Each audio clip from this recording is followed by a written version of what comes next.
So I was almost forced to sell my soul in Hollywood. Stick with me. Stick with me.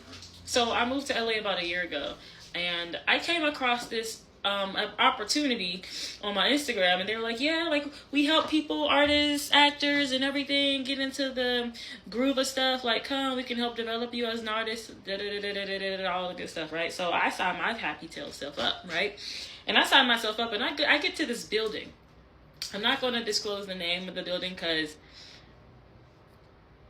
legal purposes.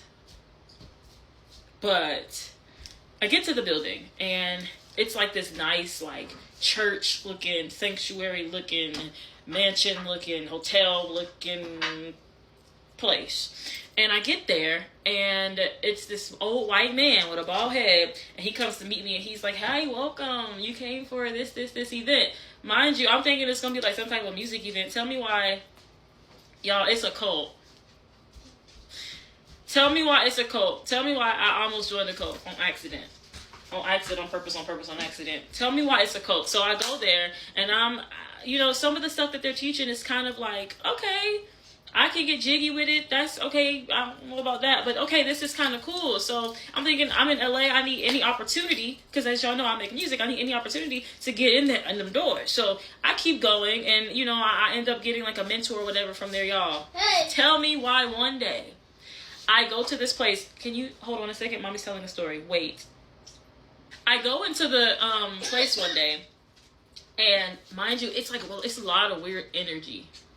And this lady who's, I don't really know what to say. I'm trying not to say too much. There's like this lady who's kind of like a handler for me, right?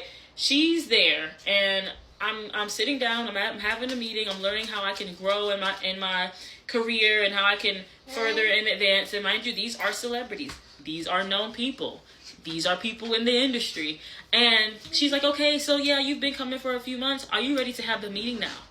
I said, no, I'm good. I don't want to have the meeting. She said, and she touches my shoulder like this, and she's like, you're going to have the meeting.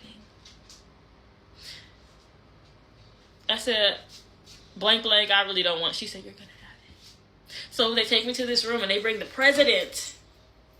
They bring the president of this corporation and of this company into the room with me. And he's like, yeah, so we've been, trying to get you to do this, and this for a while. We want you to take these classes. We want you to learn about this so you can actually advance. And I'm telling him, like, first of all, I don't have the money for this course. I'm not about to pay you for it. I have a kid. Second of all, this is not important to me, so I don't want to do it.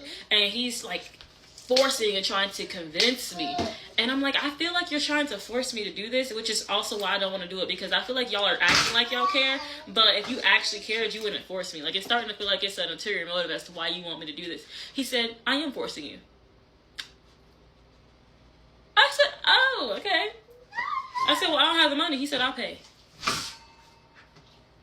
He takes his wallet out and puts money on the table. He's like, you really need this. This is a really good opportunity. Most people who don't do this and do what we advise end up dead. And I said, how do they end up dead? He said,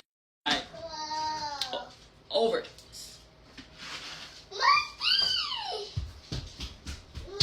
Mind y'all, it's like 11 o'clock at night at this point. I'm scared.